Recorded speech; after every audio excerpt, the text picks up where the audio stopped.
Abram listened to his wife, January 14th, 2025. And Abram listened to the voice of Sarai, Genesis 16:2b. Man, what a disaster that was. Despite God's promises in Genesis 12 and 15, by chapter 16, Abram and Sarai, later and hereafter Abraham and Sarah, still had not had a baby. Sarah's bright idea was to have her handmaiden, Hagar, take her place to provide Abraham a child.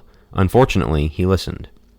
The consequences blew up immediately. Sarah and Hagar immediately began to despise each other, with Sarah eventually driving her handmaid out. Chapter 16, verses 4 and 6. God sent Hagar back, but the peace was only temporary. Once Abraham and Sarah had a son of their own, Hagar's son Ishmael mocked him, and Sarah decided it was time for Hagar to go once again, this time for good. As the Muslim world considers Ishmael their forefather, it's hard to describe just how much bloodshed and tension the world has experienced and continues to experience up to this minute, because Abraham listened to his wife. Interestingly, we've seen this problem spring up before. Then to Adam he said, "Because you have listened to the voice of your wife, and have eaten from the tree about which I commanded you," Genesis 3:17a. Adam was punished for eating the fruit, yes, but also because he listened to Eve. The commandment had been given to him, chapter 2:16-17, and yet he deferred to his wife rather than God's explicit word. If you thought the consequences of Abraham's weak leadership were bad, it pales in comparison to the effects of Adam's deference to his wife. All because they listened to their wives, as the text said. How to listen to your wife. The right way to do it.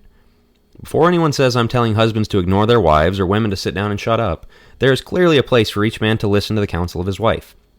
Sometimes she knows something he doesn't, and sometimes she has a perspective he hasn't considered. And godly women can bring great wisdom to the table. The Proverbs 31 woman opens her mouth in wisdom, 31:26a, and many Christian women have that capability. Any person in any position of authority is a fool if they aren't open to the feedback of the people who are under their care. The way of a fool is right in his own eyes, but a wise man is he who listens to counsel, Proverbs 12:15. So no, I'm not saying that husbands shouldn't listen to their wives. They absolutely should, but not in the wrong way. The wrong way to do it. As the husband is the head of the wife, Ephesians 5:23, whether a couple acknowledges it or not, that reality sets the parameters for the relationship. As we saw with Adam, man's headship means the buck stops with him because he will be the one to answer to God for the direction of the household. So, the wife can make suggestions or requests or even strong appeals for decisions she wants. The husband's job is to take those into consideration and see if her desires can be honored in alignment with the direction God would want the family to go. As a loving husband who wants to serve his wife, his answer should not be an automatic no. If it comes down to his preference versus hers, he should look to show her love by deferring in a number of cases. When it's not a matter of preference, he must do his homework, take her view into account, and yet ultimately stand firm on what he believes is right. Most of the time we hear worries about how this can be abused to run her over, and that's a real concern. But we typically have the opposite problem. I don't know how many times I've heard phrases like, "Happy wife, happy life." Just learn to say two phrases, "I'm sorry" and "yes, dear." I'm the leader of the family, and I know that because my wife said I am.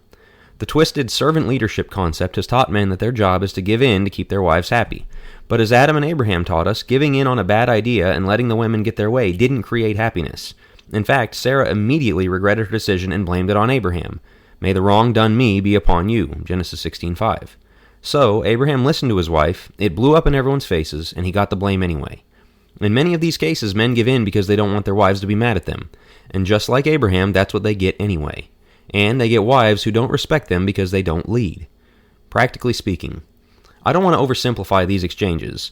Marrying two people's preferences is hard work, and it doesn't go, "Wife, I want X. Husband, I understand, but Y is better.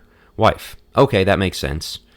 Big life decisions like where you're going to live, how to educate the kids, what job to take, whether to leave a church, how to navigate in-law relationships, and such, are complex issues. As much as is possible, the husband should strive to reach a consensus with his wife. But sometimes that's not going to happen.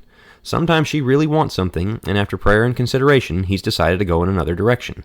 That's where push comes to shove. He has to have the fortitude to stand by his decision. A husband who loves his wife enough to listen to her and accommodate her when and where he can gains a lot of credibility for when it's time to say no. But whether she thinks he has the credibility or not, he has to make the decision he feels he can defend before God should it come to that. And she, for her part, has been told to submit, Ephesians 5:22. If the command was submit unless you disagree, then it would be entirely meaningless. That's not submission. A wife who submits even when she really doesn't want to makes it so much easier for the husband to lead the home with clarity. The one thing that can't happen is for her word to be law.